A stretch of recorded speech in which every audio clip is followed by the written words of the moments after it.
Hi, everybody. I would like to introduce a very special speaker we have today. Alma Schneider is a licensed clinical social worker and founder of Take Back the Kitchen, LLC. She's presented on TED Talks and has been featured on The Today Show and TV Land. She discusses the practical and psychological obstacles of cooking. Please welcome Alma. Thank you. Thank you very much. Here. Thanks for having me at Berkeley College. It's great to be here. We're going to talk about some really, what I consider very, very important obstacles to cooking and strategies to overcome them so that we can cook healthy meals on a consistent basis for ourselves and our family. The first thing I like to talk about, because I am a social worker, and this is what differentiates me from being a cooking teacher, is that I believe that a lot of our obstacles and struggles come from our past and our present and issues that have kept us from really pursuing cooking. So what I ask my clients to do in my individual sessions and my workshops and all the writing that I do is to really think about what experiences we've had. So some of the examples are, who did we used to eat with when we were growing up? Were the people that we ate with family members? Were they people who were not in our family who made us feel safe or comfortable? Or did we have the opposite situation where people did not make us feel comfortable? Was the food boring and bland, or was it exotic and delicious? These are issues that people don't typically think about, but they're really important when considering why we might struggle in the kitchen. The dining room and the kitchen might not be a place that is very happy for us, and it could be kind of sad, and that might be a deterrent to cooking. So I always ask people to kind of think back about what the issues might be. Another thing is, where did we eat? Did we eat around a coffee table that was not very homey, or was that eating at a coffee table something that made us feel good and made us feel very cozy? Were there big messes all around us? Was it a neat surrounding area where we ate? These are things that people, again, never really consider when they're thinking about the food that they're eating and the food that they want to prepare when they have their own cooking life. But they're really important. If we're sitting around a kitchen that has a huge mess, if we had that growing up, we might think, oh, well, when you cook, you're in a chaotic environment, and that's not something that I want to be a part of. So all of these things factor in. Something else we might want to consider when we're going on our cooking journey in the present is, did we make an effort in the past to make food that would nurture ourselves and our family and be healthy for all of us, but we were criticized? Did people that we cook for say, this tastes terrible, sorry, you need to go back to your office and not spend time in the kitchen, this is not something that you're good at? Because obviously if we spent time, energy, and money on something like cooking and nobody appreciated it, and worse, so if somebody criticized us, we might not be that inclined to continue doing that in the future. We might say, you know what, we have every opportunity to buy food at local restaurants and stores. Why would I spend the time and feel terrible afterwards if nobody appreciates it? So that might be what happened to us, but we might feel like, well, even though this made us feel terrible and we wasted our time, we have reasons to want to cook for ourselves and our family. What might some of those reasons be? And that's what I call, the incentive. And it's really important to get in touch with our incentive when we're thinking about cooking, because we need to keep our eyes on the prize. If there is a reason that we want to cook and it's going to provide us with something significant in our lives, then we might be more inclined to continue making the effort to cook. So what I mean by that is, let's say you have a child who's overweight, and we're giving them lots of processed foods and unhealthy foods that are not making them very healthy and putting on the pounds, and that child is being ridiculed at school, and it pains us to have the child come home and say that they're being bullied. That might be an individual's incentive to really try to make healthy food, so that when we feel discouraged and, oh, this didn't come out the way I planned, it'll keep us motivated to keep trying. So what I would recommend in a situation like that is to put maybe a little sign on the fridge with a picture of our child's face, a happy face, that this is going to be my goal. That's my incentive, to have my child be fit and feel good at school. But everybody is an individual, and that might not be your incentive to continue cooking or to really persevere. For you, it might be I want to be as healthy as I can because I want to feel good. I don't want to feel lethargic. I don't want to be tired every night. I want to have healthy food. And my husband or my wife might, feel very tired. We want a lot of energy. Whether we have children or not, whether we want to play sports, whether we just want to feel good, we might want to have healthy foods that make us feel good.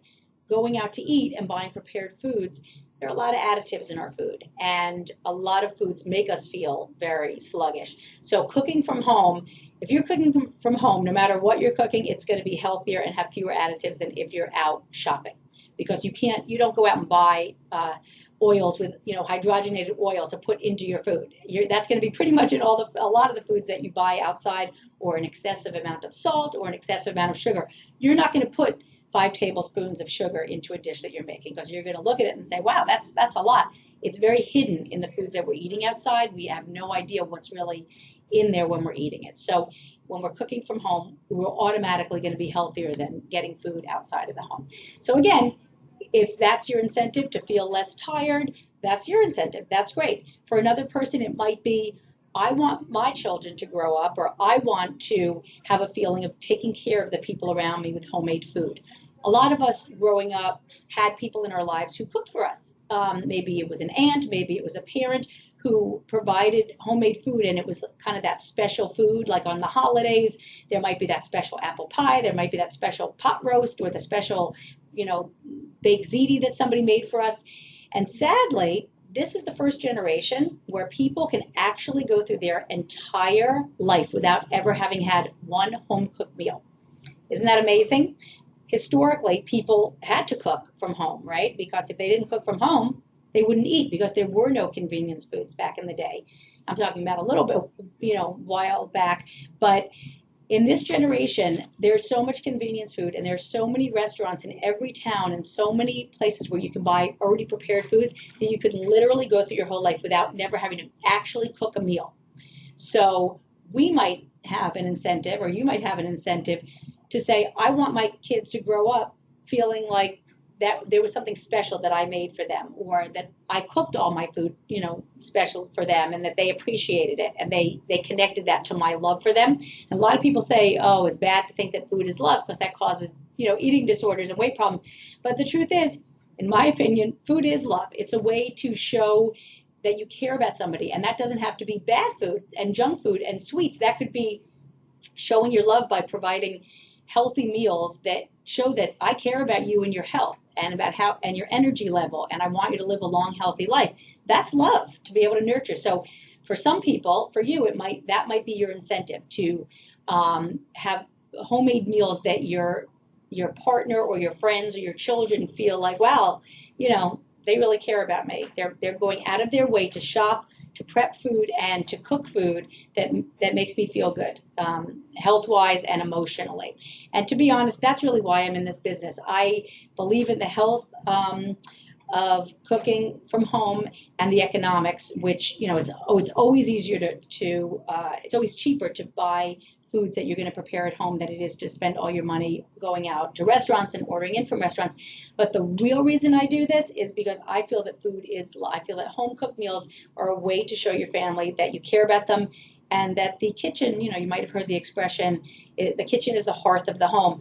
I believe that. It's not just me who believes it. There are a lot of studies that show that when the family sits around a dinner table, these days, it's really one of the only times during the week, during the day, that you are actually talking to your kids and talking to your partner. We're all so caught up in texting and emailing and being online and running around to activities after school, after work, that we really don't have much of an opportunity these days to sit down and look people in the eye and talk to them and ask them about their day. And lots of studies show, lots of statistics show that when there's a family meal, whether it's breakfast, lunch, or dinner, it doesn't matter what time of day, that there's less promiscuity, there's less drug and alcohol use, and kids are generally happier when there's an effort to make a family dinner where everybody's sitting down, because you're getting an opportunity to talk and catch up on what's going on in your kids' day and in your spouse's day. It's also a great opportunity when you have a family meal. And it doesn't have, when I say family meal, I don't mean an elaborate, huge, gourmet Martha Stewart meal. I'm talking about a meal, a simple meal that you prepare with, a healthy side dish, a salad, and you're sitting down around a table and you're talking to each other. It's a great way to talk about manners. A lot of kids, especially because a lot of people are online these days and there's not as much face-to-face contact with people, sitting around the table is allowing us to focus on manners and conversational skills. So if somebody interrupts someone, it's a great opportunity to say, oh, you got to wait till so-and-so is done talking. It's a great way to talk about table manners. If kids are all fragmented in the house and all the family members are sitting in different places eating in front of the TV or working, we don't really see how people are actually eating. They have their elbows on the table. They might not be using a napkin, putting a napkin in their lap.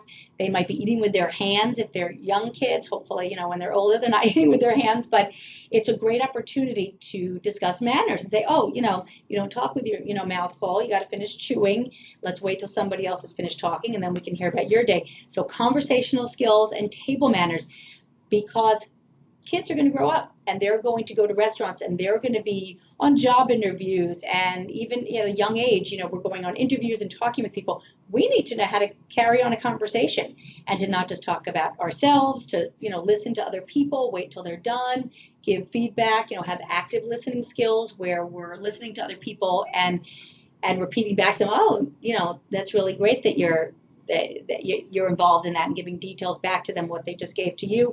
These are really important life skills, not just about food and cooking. And it can all take place at a family meal. So these are all really important things to think about as incentives when you're really struggling and you might not have so much success in the beginning when you're really trying to learn how to cook. Okay, so as I mentioned, we talked about thinking about who cooked when we were growing up, where did you eat, what was the food like. We said if the food was really bland or really sophisticated. And the opposite side of the coin for that is, even if we grew up with very sophisticated, delicious food, it might not come as easy to us as it did to someone else for a variety of reasons. And we might get down on ourselves saying, well, my mom made everything taste good. I must not be a natural cook, so there's something wrong with me, so I'm not even going to bother. I'm just going to order in. These are important things to think about when we're starting on our cooking journey, because if we're down on ourselves for cooking and we set ourselves up for failure with that kind of negative thinking, it's going to serve as a deterrent to pursuing cooking. And it's really important to be aware that we feel that way, to own it, and then to move on from there and say, all right, maybe it didn't come as easy to me as for my mother or my father.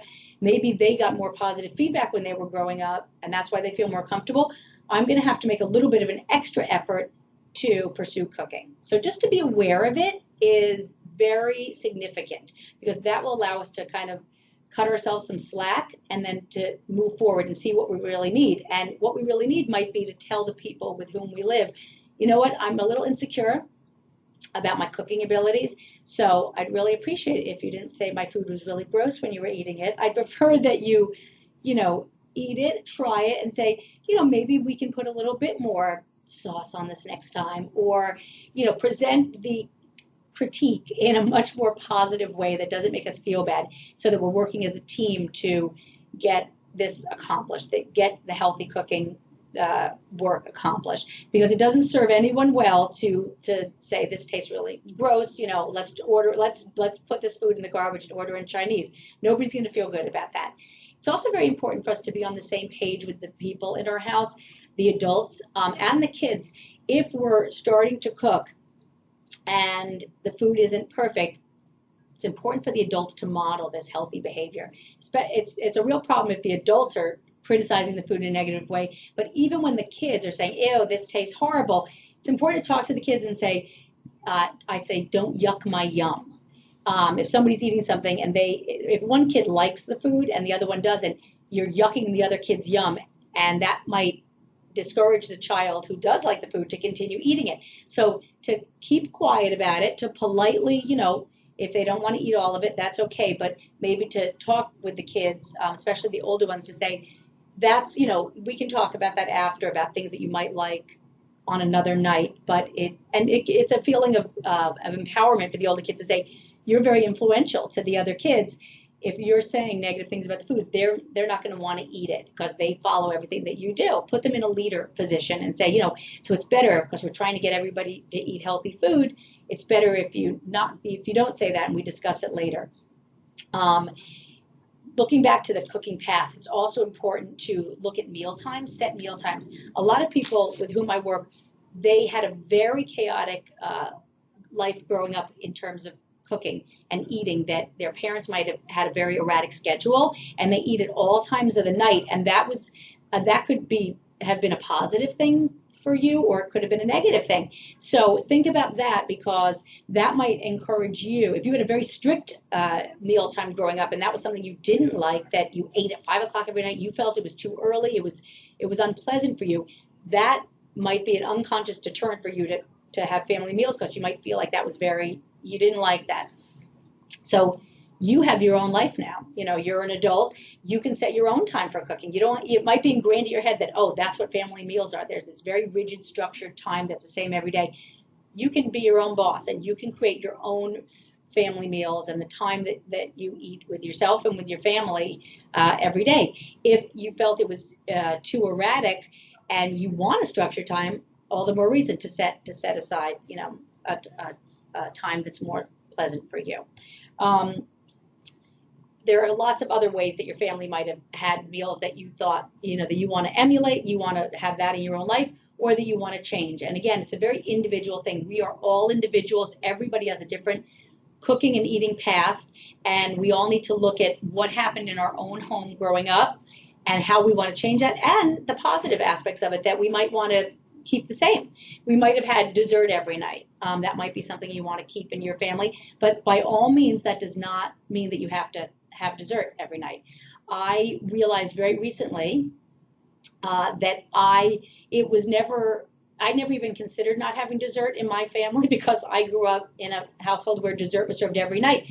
And as I got older, I realized that a lot of people don't have dessert in their house, and they have fruit, and the kids from day one know that, so it's not a problem. So I have dug a hole for myself, because I have provided dessert for years, and now I don't really think it's a great thing to have dessert. It would have been a better idea to have it maybe on special occasions or have fruit once in a while, but now my kids are locked into this idea of dessert, and so I really have to give very small amounts, and it's a pressure to always have a dessert. So just throwing that out there, because we don't even realize what we're so accustomed to, because we just assume that, oh, this was done when I was growing up, so I have to do that now. You can set the rules, you can change it at any time.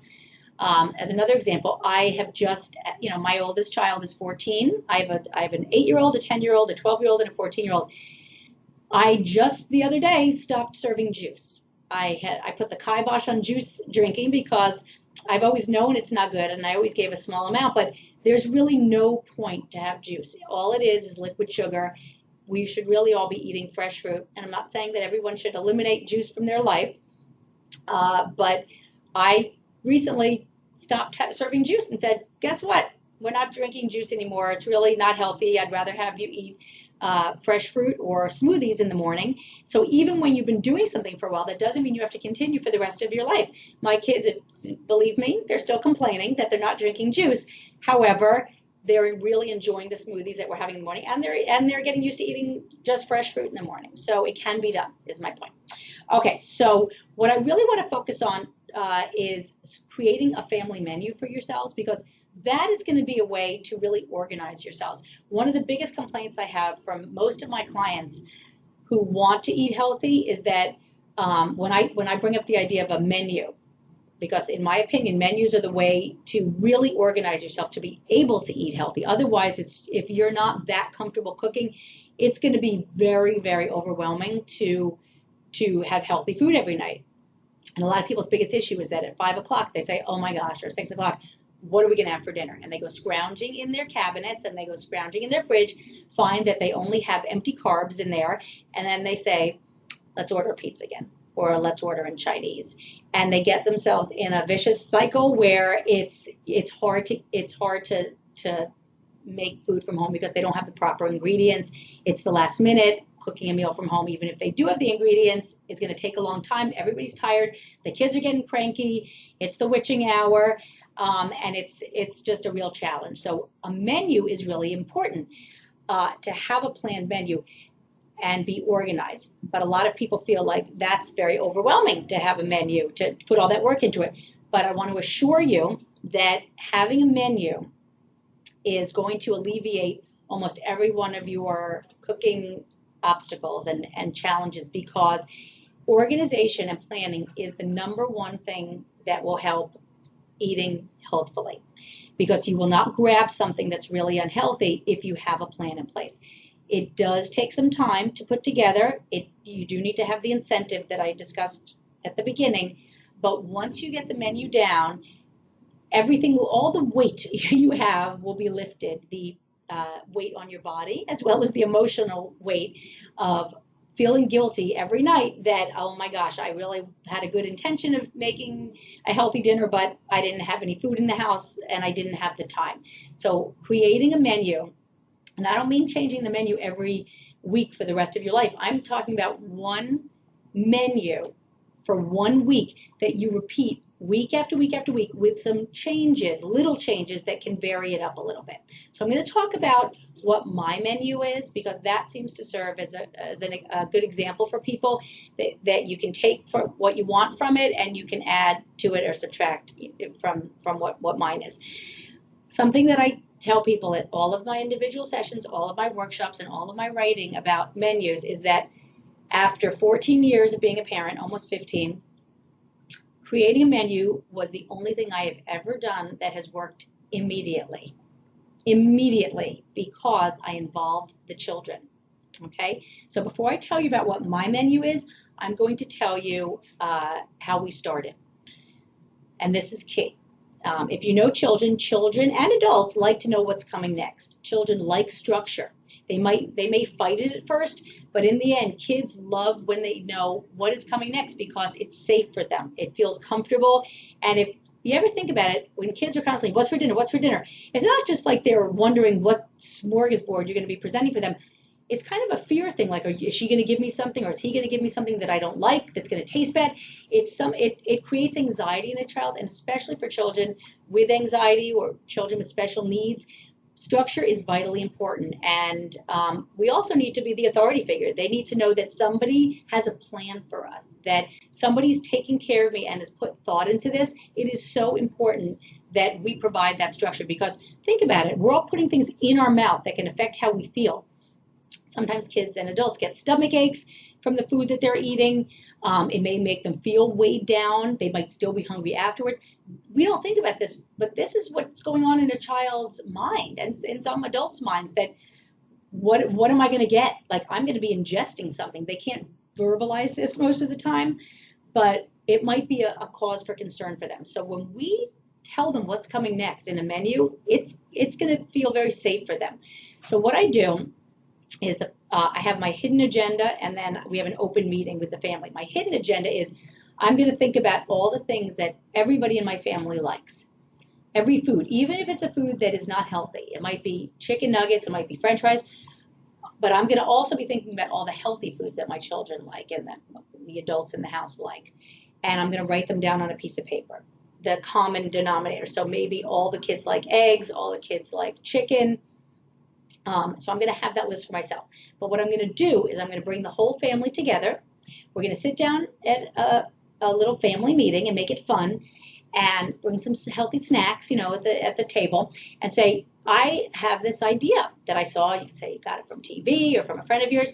I really want us to have family meals so that we can spend some time together and enjoy our meals. And I thought a great way to start would be to find out what we're going to have, sort of like a family restaurant with a menu with all the things that we like to eat. And I want to get from you, what would you like to have in our family menu? And you can even go so far as having them write it up. Like my daughter, for example, who was very artistic, the oldest one, drew up a menu, and she wrote out all the things that we were going to have, and she drew a picture on the front, and she named our restaurant the Rainbow Dragon Cafe, and she drew a picture of a dragon with all these colors. So really incorporating art stuff in there to make it more fun and really tangible for the kids, because a lot of kids are very visual and they want to see it. If your kids are musical, you can put it into a song. you know where your kids are. So start, as we social workers say, start where the client is, and if they are drawn to certain, dressing up, like the foods that they're talking about, if the foods are, quesadillas from Mexico, or if you have a sombrero or whatever it is, getting the kids involved in what you're talking about by making it tangible and making it resonate for them. So it could be music, it could be art, it could be dressing up, it could be using chopsticks if you're going to have Asian food, all that stuff. So having the kids draw up a menu and put down all the ideas of the things that they want on it. And this is a way, when you involve kids, we all know that when kids are part of a process, they're much more likely to follow through with what the plan is. We all know that when we were told as young kids and teenagers, if you're told to do something, you're not going to want to do it as much as if, you're not going to do it as much as you would if you came up with the idea, or if you're made to believe that you came up with the idea. So by getting the input from the kids and the rest of the family, the kids are going to be much more likely to follow through with the menu. So that's how we start. For my menu, my kids came up with, as you can imagine, all the foods that they liked were, you can think it in your head right now: pizza, hot dogs, macaroni and cheese, chicken nuggets, and quesadillas, and eggs. That was the list that my kids came up with. I did not say, well, we're not having any of that stuff, because that stuff's all unhealthy. You're going to all get liver and onions and, sweet potatoes every night. If I had done that, this plan would not work. So it's not just getting the input from them, it's incorporating their input into what the menu is going to be. So what I did was I started with most of the unhealthy things, and we only did a menu from Monday through Friday, which is what I recommend for people, because weekends you can use leftovers, and people go out a lot on the weekends, and they're sporting, athletics, and adults go out and do different things. So a menu from Monday through Friday is what I recommend for most families. So we came up with 5 things. I decided that Monday night, and we decided this with the kids, Monday night, because everybody liked eggs, was going to become breakfast for dinner night. Eggs are healthy, they're very quick to make, and in our country, a lot of people don't eat eggs for dinner, but in most other cultures, people eat eggs. They don't eat eggs in the morning, they eat them for the rest of the day. They're packed with protein, they're really healthy. They used to get a bad rap that they cause cholesterol to skyrocket, but we now know that that's not true. So we have breakfast for dinner every night. It is accompanied by, the eggs are accompanied by whole wheat toast and broccoli. Most kids will eat at least one vegetable. Unfortunately, some kids won't eat any vegetable, but it's important that they're exposed to vegetables. So you can't change Rome in a day. If your kids, or if the other spouses, the other adults or spouse in the house do not want to eat vegetables, it's important that other people are exposing them to vegetables by eating them in front of them. Again, going back to the fear factor with kids, or the anxiety that food can provoke, having watching people eat vegetables in front of them day after day is going to make them less fearful of the vegetable. And one day they might say, well, I'll try that, because they've seen the adults eating it and nothing's happening to them. They're talking about how delicious the vegetables are, so they will be more inclined to try them. And that goes for every food. A lot of people say, oh, well, my kids ate, tried broccoli 3 times and they didn't like it, so I gave up.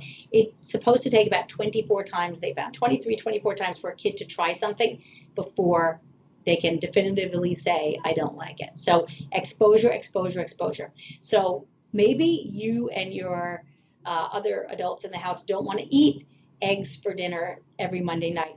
This is where the modeling comes in for the kids. You don't want to make 2 totally separate meals for the kids and the adults, but you can have some other kind of dish where you're putting eggs into the dish. So for example, sometimes I make a stew that I have in the fridge, and I will put a fried egg on top of it. Or there's pasta carbonara, which, and I think that's the one with the eggs. You can put eggs into the pasta. So so you're making, the main dish is the eggs, but the adults are adding in other things that you're trying to expose the other kids to. So you might have pasta with eggs in it, with other vegetables in it. So you're still making the eggs, you're using up leftovers in the fridge, and you're exposing them to different kinds of foods that hopefully, and I believe eventually, the kids will feel more comfortable eating and will start eating. So Monday night, as I mentioned, we have broccoli. We have broccoli every night of the week because that is the main vegetable that my kids like. My husband and I, we incorporate all sorts of other vegetables into our foods. And lo and behold, 2 out of my 4 kids are very open to eating many other kinds of vegetables because we started this way. They might have naturally just gone toward eating more vegetables later, but I believe it was the constant exposure by us that they eventually became familiar with it. So let's move on to Tuesday night. Tuesday night became quesadilla night. Now, in the beginning, we had white flour tortillas with mozzarella cheese and broccoli. After a while, because my husband and I were eating brown rice tortillas and whole grain tortillas with our quesadillas, and we were putting vegetables in them and chicken in ours, where our kids, again, we did what they wanted. We gave them what they liked when they went out to Mexican restaurants, white flour tortillas and full fat cheese. They have now moved on to at least whole wheat tortillas, low fat cheese in there, and they're willing to put other proteins in their quesadilla.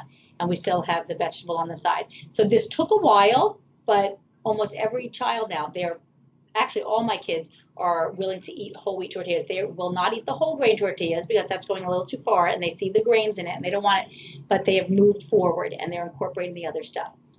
So again, this was our modeling, and this was them seeing it over and over again to know that it's okay and it's safe. Wednesday night, pasta night. They wanted macaroni and cheese, and we started with macaroni and cheese. But because we started with where they were with the macaroni and cheese, and I'm talking about from the box, and we considered it virtuous macaroni and cheese because it was Annie's organic macaroni and cheese, it's still not, the perfect food. But we started there, slowly but surely. I started making my own macaroni and cheese with healthier ingredients. After a while, we morphed that into pasta night. So we're still making a pasta, but we now have whole wheat pasta. We even have ventured into black bean pasta that they sell at the store. They have every kind of pasta you can imagine. There's brown rice pasta, there's quinoa pasta, but we started where everybody was. And again, I'm talking about kids, but think about the adults in your house as older kids, because as we all know, some adults are very resistant to trying new things. So every strategy I'm talking about for kids, I'm also talking about for those resistant adults. So starting off with, it might be white pasta, white flour pasta, slowly but surely moving into other kinds of pasta. Also, it's important to think about the brands that we're using. Sometimes people say, oh, my family hates whole wheat pasta, but you've only tried one brand and it tasted like cardboard, and a lot of them do. Other brands can taste a lot better. I personally think that Barilla pasta has a very, it's the most tender of the whole wheat pastas. It doesn't taste like cardboard. So don't assume that just because you've had it once with one brand that you don't like it or your family members don't like it. Try a bunch of brands and you may be very surprised. Two of my kids will eat black bean pasta or rice pasta. They didn't even know that it wasn't regular pasta because it's very tender. So experiment, see what you can go toward. But again, we started with where they were, and we slowly moved towards these other types of much healthier meals. So again, we have a vegetable on the side, and they still don't want the vegetables in the pasta, but it does, and that's what we do. But it doesn't matter; they eat it on the side. Thursday night is chicken night. So this started as you can imagine, chicken nuggets. We bought them at Trader Joe's, the kind they like. They did have a whole wheat breading, which of course made me feel like I was being the, virtuous, healthy mother of the year. But the truth is, the ingredient list is this long, and they're really not as healthy as making them from home. I started with deep frying my own chicken nuggets, and you might say deep frying, that's terrible for you. But the truth is, when I deep fried my chicken nuggets, they had about 4 ingredients. It was chicken, it was breading, it was an egg to make the breading stick, and it was oil, and that was it. So those 4 ingredients are a lot better than all of the additives that were in the boxed chicken nuggets, or the ones, God forbid, you're getting at McDonald's or Burger King. So I started with deep frying them, and of course the kids loved them. They were crispy and they were really good, and I had little dipping sauces. It's very important to have little cute dipping receptacles for your kids. Kids love dip, as do adults. Put a toothpick in your food and give dips with your kids, and they will probably eat most things you give them, because for whatever reason, it's the toothpick effect where it's like an hors d'oeuvre. Kids like it. Or if you put them on a skewer, kids seem to like it, and adults. So I go to an Asian food store and I buy little soy sauce, little bowls, dipping bowls, and you can put barbecue sauce in them, you can put ketchup, and they'll be so taken with the dipping that they might not even notice that you are now moving from the deep fried chicken nuggets to pan fried chicken cutlets with breading. And then you have moved even further along, which is what I do now, to breading them with a whole wheat crust, or even flaxseed mixed in with a little Parmesan cheese in the breading, and I put them in the oven on a rack and bake them. So they're not even using all that oil. You're spraying them with an olive oil spray on the cutlets in the rack, and you have no deep frying. You don't even have to use the oil in the pan, and they come out crispy. They have their dips. They're dipping it in, and they're not even aware that you have come a long way from those boxed chicken nuggets. It just takes time. This, again, Rome was not built in a day. You're taking time to do this, and you're moving toward a healthier version of what you started with. Friday night is my kids' favorite night, and the adults too. It is make your own pizza night, and it can even be buy your own pizza night, but we engage in this activity because the kids love it. It's a way to expose kids to cooking in a very simple way. You can either buy raw dough, which basically has the same ingredients as if you made it for yourself. I used to make my own dough, but then I thought I was wasting my time because I just can buy it from the pizzeria raw, and it has the exact same ingredients, so it doesn't matter. Some kids like to make it, so that's fine. But what I do on Fridays is that I buy raw pizza dough, give each child or each adult in the house a chunk of the dough that would be the equivalent of one piece. So if you take a raw dough from a pizzeria, and every pizzeria will sell you a raw dough for like $3 or $4, you divide it into 8 pieces so that you know that each piece is the equivalent of one piece of pizza. You buy little rollers. You can get them anywhere at the dollar store. Each person in the house, whether it be the adult or the child, can roll out their own dough on a cutting board. And then you buy, again, bowls are, very fun for people. I put out a bowl of shredded cheese. I put out a bowl of pasta sauce. It's a great way to use up the leftovers in the fridge from the pasta night, from the vegetables, and you put those in bowls, and you have the kids make their own pizza. Again, because we're using pizza as a vehicle, and most children like pizza, I have found with my more finicky children, this is a great way to amp up the number of things that your kids are willing to eat, because most kids love pizza, they're willing to try new things, with pizza being the vehicle to carry these new items. So, for example, fresh herbs, my kids would never eat anything green, but because it was being put on pizza, they were willing to try it, which I found fascinating. So basil, even trying olive oil, where they never wanted to try that, oregano, and that's kind of expanding the palate of your kids using pizza as a way to do this. I also like the idea of making your own pizza because I find it fascinating, and this again has been studied, that if you make your own food, you will eat less of it than if it is just being given to you or you buy it. And theorists believe that this is because your senses are being utilized in different ways, so it's more satisfying for you in all areas, for sight, for touch, for smell, for taste, if you've made it. And people tend to overeat because they're kind of filling a void.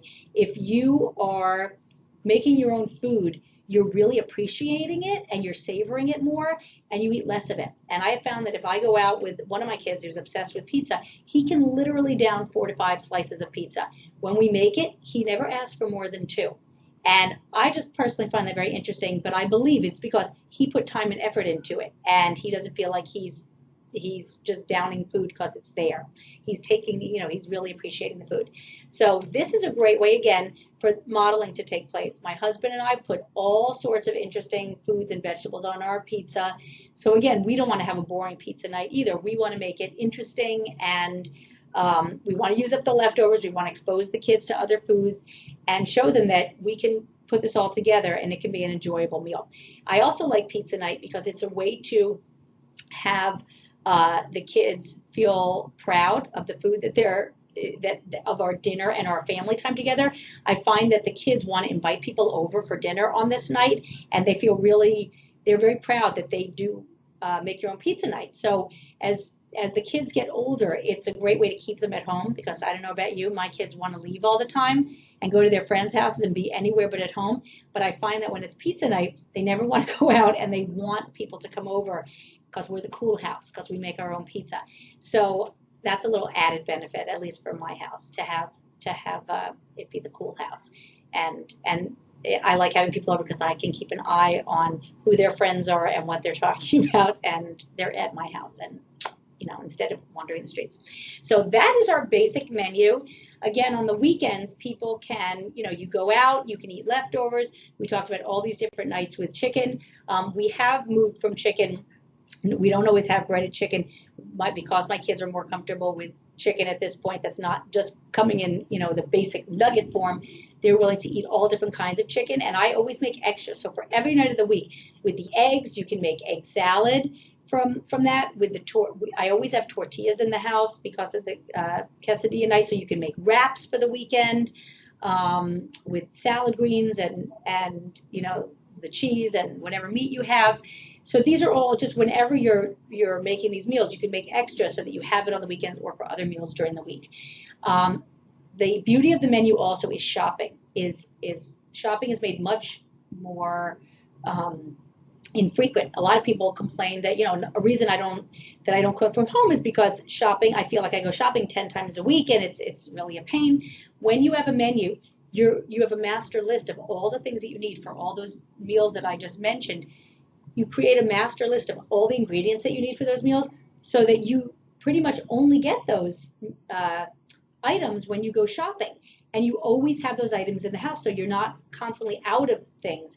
It also cuts down on the mindless shopping of, I'll just get this, this, and this, because as we all know, when we don't have a plan in place and we go shopping, we end up buying a lot of stuff we don't need, that costs more money, and things that are not healthy.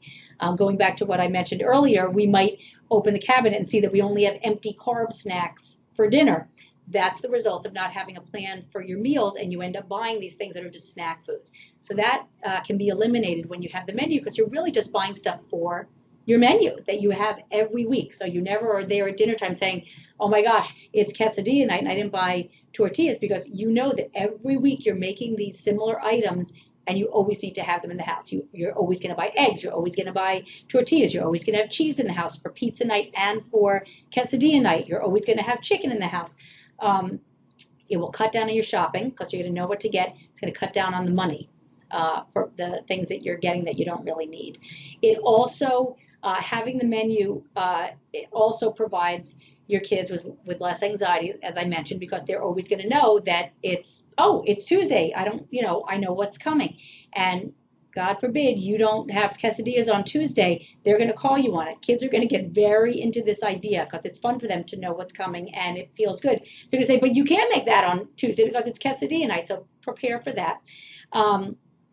Talking about shopping, we also need to talk about how we store our food. It's really important. It's not just shopping, that your food's going to go bad if you don't store your food properly. So it's really important to focus on how you're going to do this. For fresh vegetables, you always want to, as much as possible, prep your food and store them properly. So for vegetables, you want to cut them up. You don't want to wash them when you get them. You want to cut them up and put them in a clear, you always want to have clear containers, because we all know that we will open something that's opaque. A few months later, say, oh, I forgot about that, and it's completely covered in mold. You want to have clear containers and keep the food that's in them that is the most perishable, that's going to go bad the quickest, in the front of your fridge, so that you don't forget about them. And maybe once a week you want to look, give a little look through your fridge and see, just take inventory like they do at restaurants. This is how restaurants don't waste food. They look in their fridge and freezer and they see what's in there periodically. And I always say, we got to keep the inventory moving. I like to have people eat the leftovers first so that they don't go bad, and then we move into the fresher food as the week goes on. So we move the inventory. You put the food that's going to go bad at first in the front of your fridge. Every week or so, look through your fridge and make sure there's nothing in there that is, that's going to expire soon. We all have yogurts. I still do this. I found some yogurts from January yesterday that I had to throw out. They were in the back of the fridge. If we just, even putting it in our phones or on our calendar, Tuesday is check your fridge day. you will waste, you would be shocked to see how many things are going to expire that you forgot about. And especially if they're expensive things. I bought crab meat and, and all sorts of really expensive items that I forgot about and they went bad when I could have eaten them simply by looking in the fridge. So moving the inventory is really important. So prepping the food, you want to prep your food. You want to be like your own sous chef in a restaurant, your assistant chef. You want to prep your food, put it in a container so that it's literally ready to cook when you get home. So if you're buying cauliflower or broccoli, you want to cut it up as though you're about to use it, but then you're going to put it in a clear Tupperware in the fridge so that when it's, let's say for your menu, you have Asian stir fry for Wednesday night, you will literally just have to take out those prepped ingredients, wash them, and then you can cook them. And you're all ready. You don't have to say, oh, I planned on Asian stir fry tonight, but now I have to chop all the vegetables. It's going to take me forever. Do your prep work in advance. And I recommend doing this as soon as you get back from the supermarket. A lot of people get a babysitter if they have kids when they get back from the supermarket, or they do their shopping late at night. Think about when you're doing your shopping, and maybe you can shift your shopping time to a time where you have about a half an hour free after you do your shopping, so you have time to do this. Because if you allow yourself that time right after you're done shopping, you're going to save yourself so much time later. You're going to prep all those ingredients, and again, it might take 20 minutes to a half an hour, but that will save you so much time later on. Not just vegetables, meat or whatever protein you're eating, and buying in bulk. I buy, for example, from Costco. I have a lot of people in my house. And even if you don't have a lot of people in your house, if it's just you, if you have the opportunity to buy in bulk, or you can go in on it with friends, get a friend member, get a membership at Costco or wherever else. I buy, 5 pounds of chicken. What I do is I separate it into the portion that I'm going to use for one night. So for my family, we use about 6, chicken breasts. I put 6 chicken breasts in Ziploc bags and I put them in my freezer so that when I know it's chicken night on Wednesday night, Tuesday night, I take the pack of chicken out and I put it in the fridge. So it's defrosted for the next day. Sounds like a lot of work maybe, but all it is taking that time to put the chicken in the Ziploc bag and put it in the freezer. And knowing after a while, and if you don't remember this, you can put it in your phone or your calendar. Wednesday night is chicken night, so on Tuesday, you write down, take the chicken out of the freezer. By Wednesday, your chicken's defrosted. It's not going to go bad because you froze it, but it will be defrosted. If you forget to take it out of the freezer, you just immerse the Ziploc bag with the chicken in warm water until it's defrosted, and then you can use it. These are all little tricks that are going to make, I'm giving a lot of information here, so your mind might be boggled right now with all the info, but after a while, because you have a menu, this is going to become so natural for you that you're not even going to be worrying about it. You're just going to automatically know, I'm taking the chicken out. As soon as I got back from the store, I put the chicken in the freezer. I'm taking it out Tuesday night. Buying in bulk saves you a lot of money. You can buy lots and lots of mozzarella cheese. I buy a block of mozzarella cheese that is 5 pounds. When I get home from the store, I cut it into 5 pieces. I shred it myself, and I put 5 bags of 1 pound of mozzarella cheese in the freezer. Again, the night before, quesadilla night, I take it out, and that 1 pound bag lasts me for my quesadillas and for my pizza for 1 week. So it's all about thinking ahead, prepping as soon as you get home, freezing it, and then knowing when you're going to use it. In the pantry, I recommend you buy, dry beans. You want to have a lot of dried grains for healthy side dishes like quinoa, bulgur wheat, brown rice, couscous, all of these things that don't go bad for a really long time that you can keep in your pantry so you have them on hand for healthy side dishes. These are ways that are going to allow you to continue cooking healthy foods on a consistent basis without wasting the money, without wasting the food because it's going bad, and you're going to have a plan in place for your kids so that they're going to feel really good and really safe and have delicious dinners as you are going through your week. I think we are at our time. Is that correct? Yes. I want to thank everyone for watching. And if you have any questions or concerns, you can email me at alma@takebackthekitchen.com. I've talked about a lot of different dishes. I have over 700 recipes on my blog, which is takebackthekitchen.com. That's my website, and the blog is on the website. Any questions at all, email me, and I'd be happy to answer. So happy cooking, good luck, and study for those exams you have. Okay. So you shut it down? Yeah. Okay, good. I had some questions.